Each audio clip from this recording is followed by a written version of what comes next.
Monsieur Valentin Moubaké, bonsoir. Bonsoir. Invité du Vrai Journal, conseiller politique d'Etienne Tshisekedi, a un communiqué, une déclaration politique de l'UDPS vient de voir le jour, on va en parler, mais commençons d'abord au décryptage, votre mot, analyse sur l'arrêt de la Cour qui dit que Joseph Kabila reste en fonction même après la fin du mandat, au cas où il n'y a pas élection. Qu'est-ce que vous en dites? Mais vous savez, pour commencer, il faut savoir que le niveau de démocratie dans un pays se mesure au degré de l'indépendance de la justice dans ce pays-là, du pouvoir judiciaire. Regardez ce qui s'est passé en Afrique du Sud. Le président sud-africain Jacob Zuma a utilisé les deniers publics pour la construction de sa résidence privée. Il a essayé d'empêcher des poursuites en son encontre. La Cour constitutionnelle sud-africaine lui a ordonné de rembourser cet argent. La Cour constitutionnelle sud-africaine est allée même au-delà. Elle a condamné les députés de Zuma, de l'ANC, qui ont soutenu Zuma. Ça, c'est la démocratie. Voilà les manifestations d'un pays démocratique. Regardez ce qui se passe au Brésil depuis 2 jours, avec la présidente, l'ex Dilma Rousseff. Quel que soit le contenu ou les mobiles de cette action-là, Dilma Rousseff avait saisi la Cour constitutionnelle pour empêcher la procédure de sa destitution. La Cour constitutionnelle brésilienne a ordonné la poursuite. Vous voyez comment les pays se bâtissent. Vous voyez comment les pays assoient leur démocratie. Ça veut dire aujourd'hui, si la Cour constitutionnelle sud-africaine rendait un arrêt, tous les Sud-Africains vont s'incliner. On ne va même pas dire, ce que j'entends ici, l'arrêt de la Cour constitutionnelle n'est pas sujet à discussion. Non. Faites en sorte que les gens eux-mêmes l'acceptent pour revenir à l'arrêt dont question ici, de la Cour constitutionnelle. Il y a 2 principes simples en droit, en matière d'interprétation. Vous avez le principe, ou la doctrine du sens clair. La doctrine du sens clair est celle qui vous dit par exemple, qu'un jour a 24 heures. Vous ne pouvez pas interpréter ça. C'est tellement clair que vous risquez de tordre la clarté de l'énoncé. Où est-ce que vous voulez en venir? Je veux en venir à quelque chose de simple. La deuxième doctrine, c'est la doctrine de la complémentarité et de la conformité. Ça veut dire une interprétation d'un article de la Constitution, une interprétation qui entre en contradiction avec un autre article, c'est une mauvaise interprétation. L'arrêt de la Cour est entré en contradiction avec l'article. Eh bien, j'en arrive.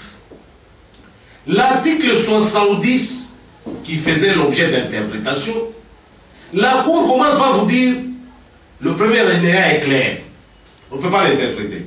C'est-à-dire, le président de la République est élu au suffrage universel direct pour un mandat de 5 ans renouvelable une seule fois. Point. La Cour reconnaît que c'est clair. Maintenant, le deuxième alinéa. À la fin de son mandat, le président en exercice reste en fonction jusqu'à l'installation effective du nouveau président élu. La Cour dit la même chose. Maintenant, la Cour vous dit, s'il n'y a pas élection présidentielle, Kabila reste en place. Mais la Cour entre en contradiction avec l'article 73, qui vous dit que le scrutin présidentiel est convoqué 90 jours avant la fin du mandat.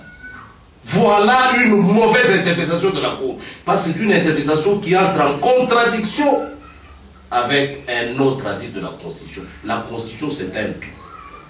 Vous ne pouvez pas trouver ici raison et avoir tort là-bas sur la même question. Qui pisait? Quand la Cour vous dit Kabila reste, même s'il n'y a pas élection présidentielle.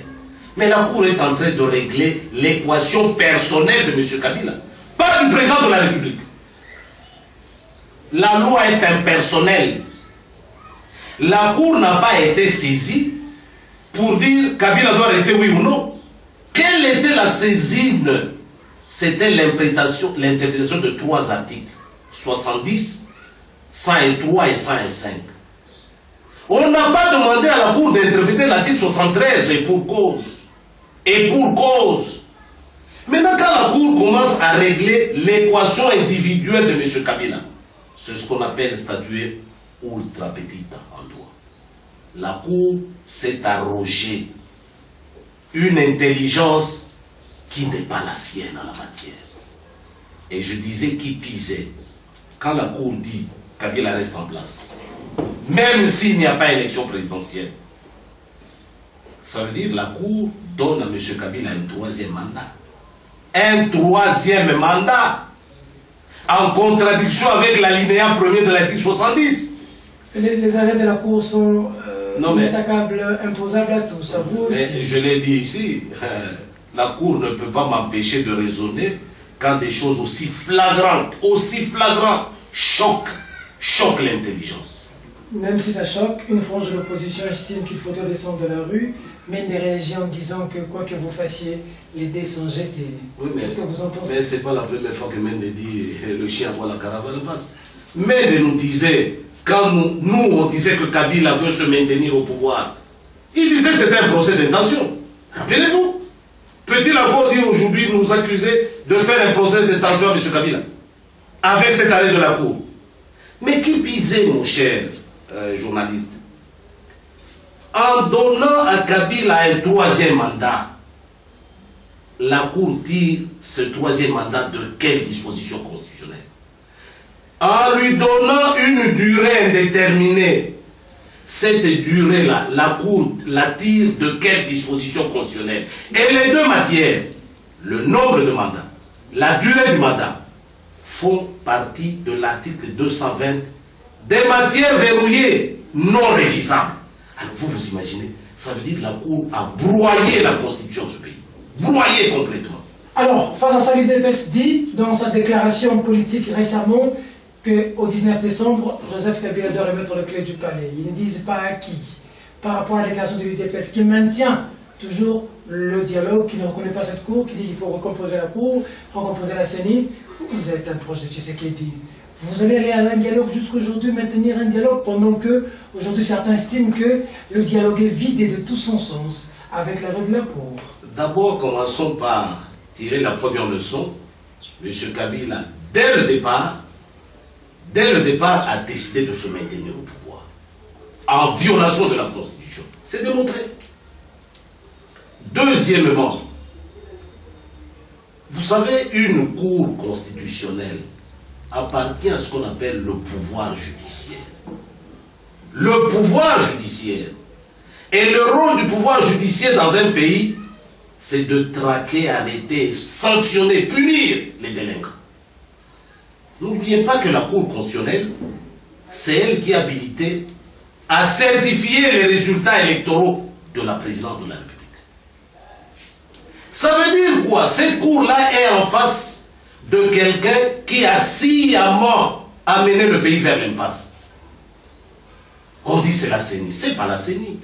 Le président de la CENI, le premier vice-président de la CENI, récemment remplacé par le PPRD. Et vous allez dire que cette CENI-là est en dehors de M. Kabila.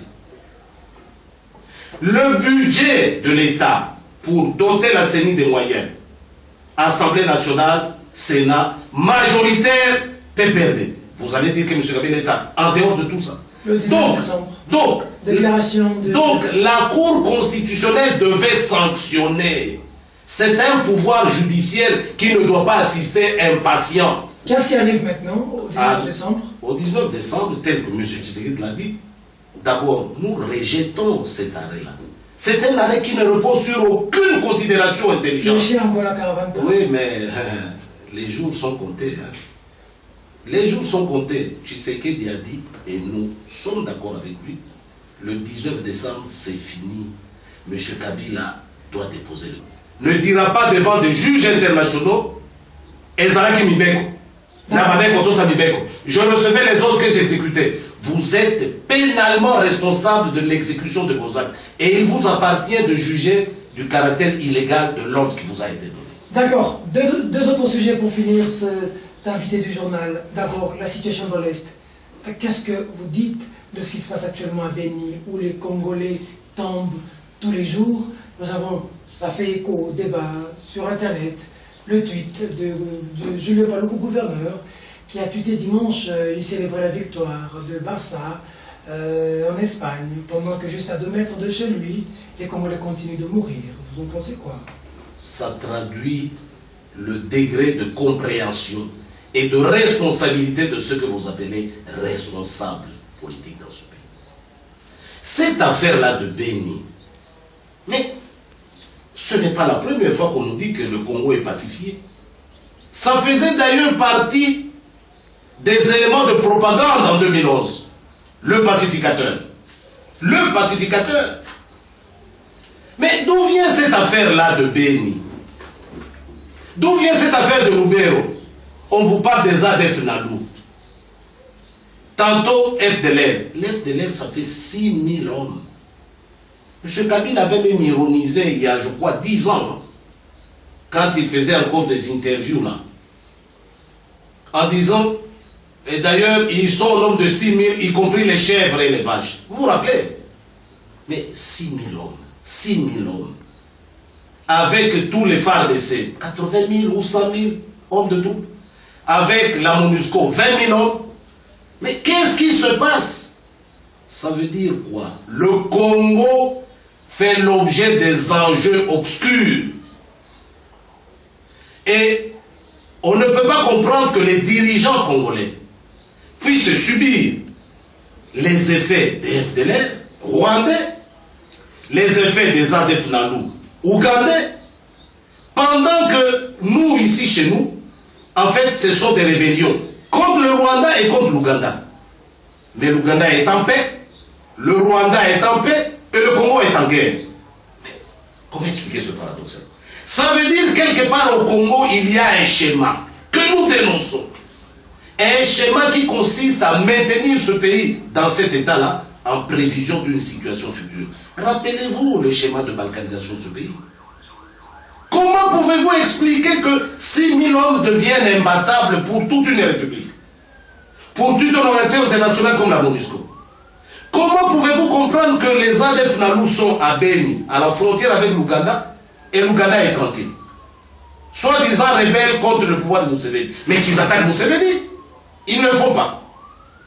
Comment voulez-vous que les FDLR depuis 94, 22 ans, 22 ans qu'ils tuent, ils pillent, ils violent chez nous, ils restent imbattables? Et le chef d'état-major FDLR, chargé des opérations au Congo, Paul Rwarakabije, il est rentré chez lui au Rwanda calmement. Paul Rwarakabije, non inquiété. Et il vous déclare même quand on lui pose la question, mais pendant tout ce temps-là, vous vous approvisionniez comment en armes? Il dit dans les dépôts des FARDC. Vous vous imaginez? Vous vous imaginez? Alors ne cherchez pas qu'on vous fasse un dessin pour comprendre. Le Congo doit changer de leadership. Dernière question, affaire Katumbi, en 1 minute, vous en pensez quoi? Acharnement, intox ou stratégie de la majorité? Quand vous voyez la médiatisation à outrance internationale de cette affaire de Moïse Katumbi, toute la presse francophone, que ce soit les radios, les télévisions, même les journaux,